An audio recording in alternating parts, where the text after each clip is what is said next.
Most people think that aquamarine is just a calming stone, but ancient witches, healers, and sailors knew the real truth.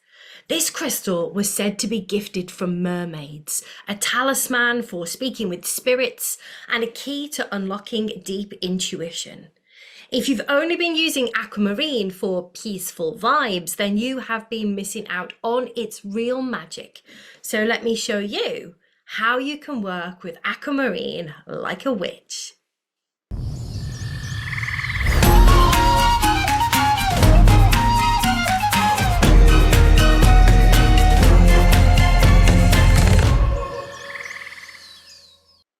Hey Wild One, I'm Emma Louise Dyson. You're watching The Wild and Untamed Way, and we are diving into shamanic witchcraft, earth medicine, and living in harmony with the changing of the seasons here on this channel. So if you love magic, if you love mythology, if you love working with the energies of the earth, then make sure to subscribe right now so you don't miss a thing.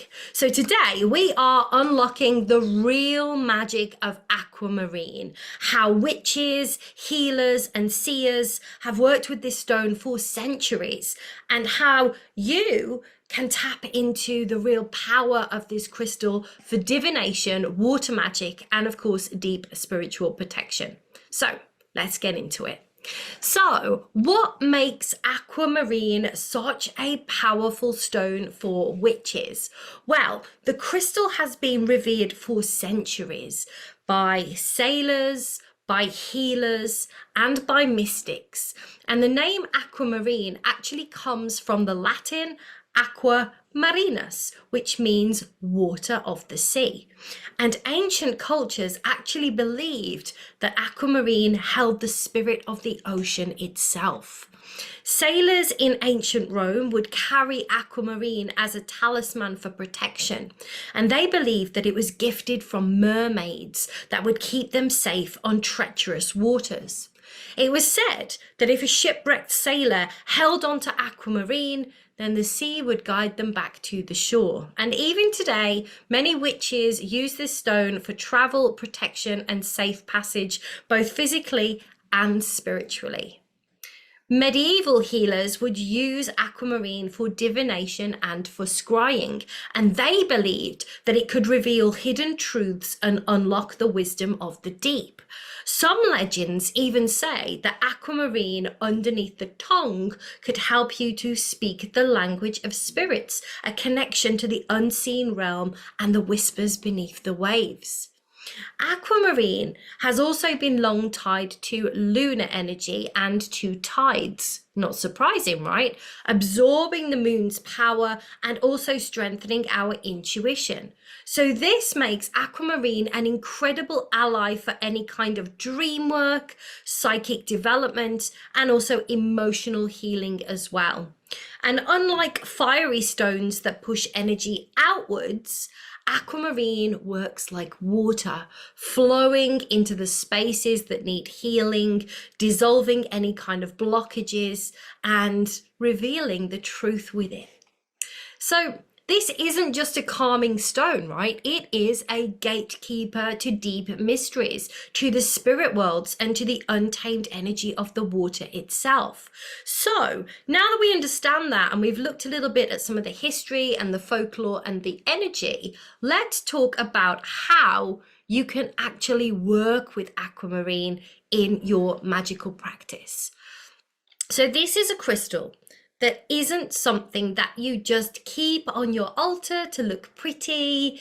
It is a tool, it is a guide, and it is an ally that you can deeply connect with. And when you know how to work with aquamarine intentionally, it can unlock real deep intuition, and it can really enhance your magical practice as well as bring about really powerful healing. So let's talk about how you can actually work with aquamarine in your magical practice. The first way is strengthening intuition and in divination. Aquamarine has always been seen as the seer's stone, helping witches and mystics and healers to really tap into their inner wisdom. And if you want to deepen your intuition, all you need to do is try holding aquamarine against your third eye before any kind of meditation or divination work. And this is going to really help you to clear any mental fog and allow messages to come through much more clearly. For dream magic, keep aquamarine underneath your pillow and set an intention before you go to sleep.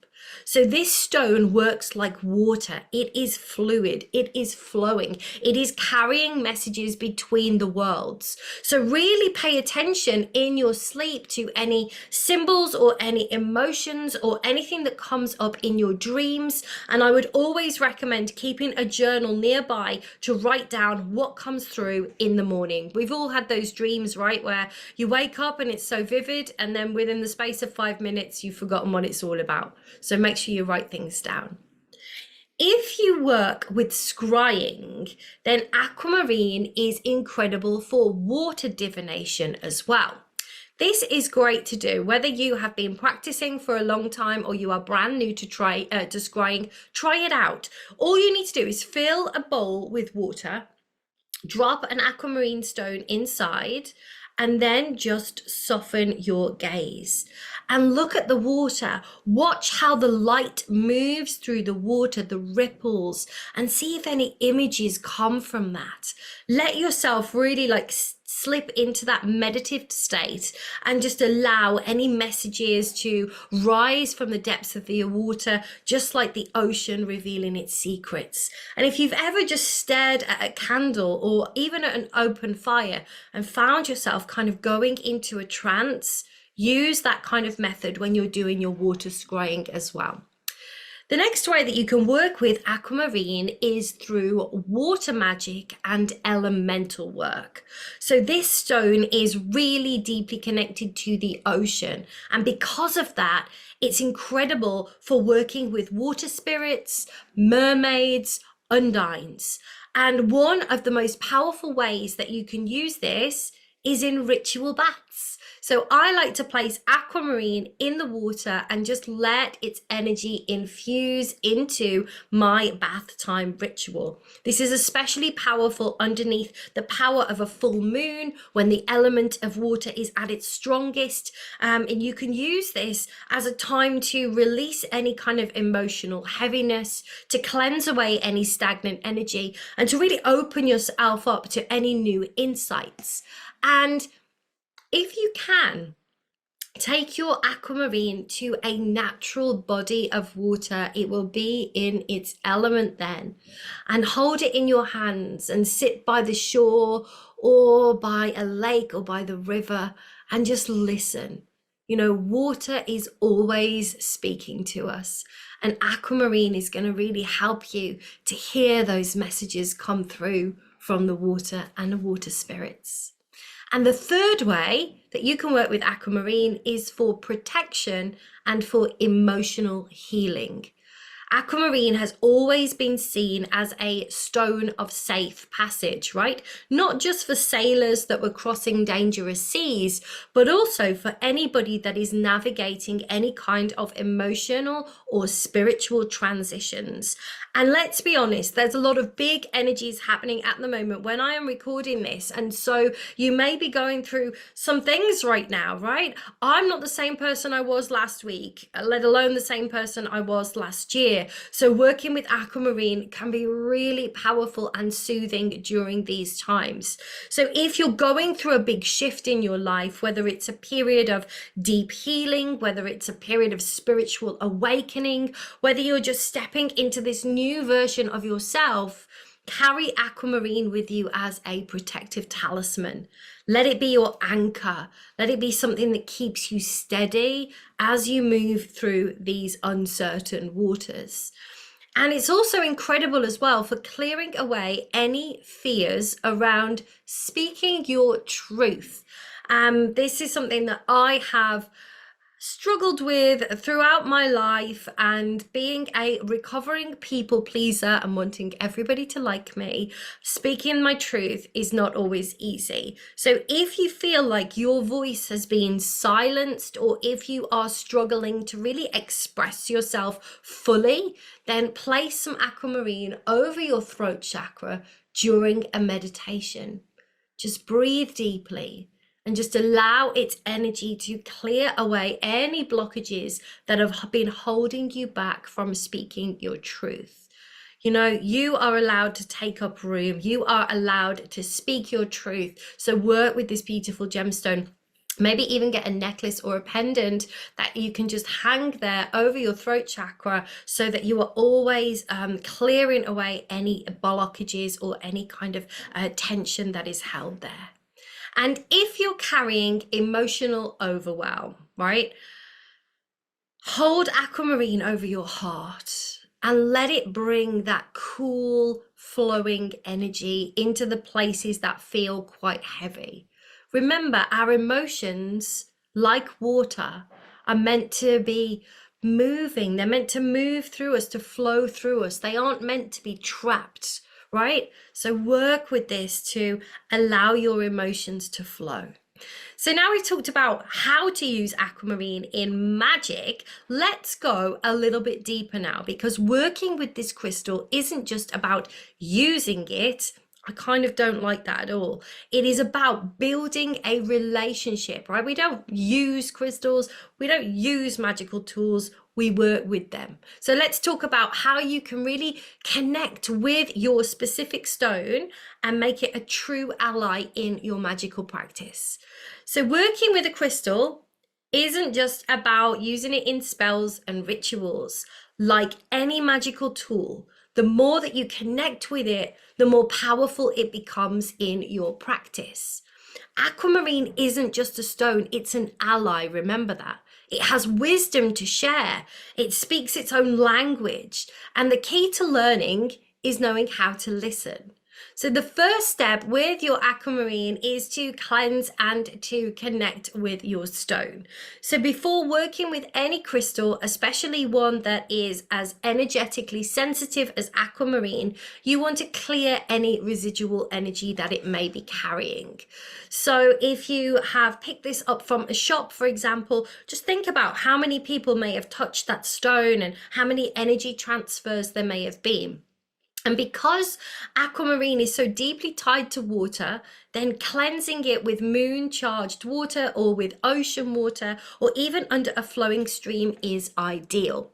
If you don't have access to natural water, you could also cleanse it with smoke or sound, or even place it on top of a piece of selenite. That would be beautiful.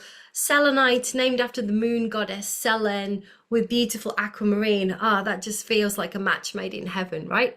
So once your stone is cleansed, just take a moment to hold it and to breathe with it and to just connect in with its energy. And just notice what sensations arise in your body. Do you feel warmth? Do you feel a cooling effect? And do you feel a shift in your emotions? So just pay attention to how the stone interacts with you, and this will tell you how it wants to work with you. And journaling can be a really powerful way to really deepen this connection. So again, hold your aquamarine, close your eyes, and ask yourself some questions. What emotions or memories rise up when I hold this stone? What does water teach me about myself? Where am I being asked to flow instead of resisting? And then write down anything that comes up for you. Even if it doesn't make much sense right away, magic often speaks in whispers before it becomes very clear. And the more time you spend with your stone, the stronger your connection becomes. So carry it with you, pop it in your bra or your pocket, meditate with it, sleep with it under your pillow. The more that you listen, the more it will reveal. Aquamarine isn't just a tool for magic, it is a teacher, it is a guide, it is a reminder that like water, Your power has this ability to move and to adapt and to trust where the current is taking you. So now that we have explored how to work with this powerful stone, I would absolutely love to hear from you. Do you work with aquamarine in your practice? Is it your birthstone? Are you a March baby? What has it taught you? Let me know in the comments. I would love to hear from you. I absolutely adore aquamarine. It is such a beautiful gemstone. Just for its beauty alone, you don't have to spend huge amounts of money on gem quality pieces, although you can. You can buy simple, beautiful pieces of aquamarine. Remember, it all vibrates at the same energy regardless. So find a piece that resonates with you and enjoy working with it. And if you want to take your Spring Equinox magic even deeper, I have got something that is coming very, very soon that is going to make your Spring Equinox possibly the best you have ever had. I know that is a really bold statement. If you would like to learn more about this, it's not quite ready yet. Pop in the comments Spring Equinox and I'll send you some details over when they are all finalized. In the meantime, make sure you do subscribe, like this video, hit the notification bell so you don't miss any of my upcoming videos. The next one is going to be all about the Spring Equinox, and I look forward to connecting with you further. Finally, if you haven't already done so, if you're on Facebook, come on over to our free Facebook group. It's called the Wild and Untamed Ones, and I would absolutely love to connect with you there. In the meantime, have a wonderful rest of your day. Stay cool, won't you? And I'll see you in the next video.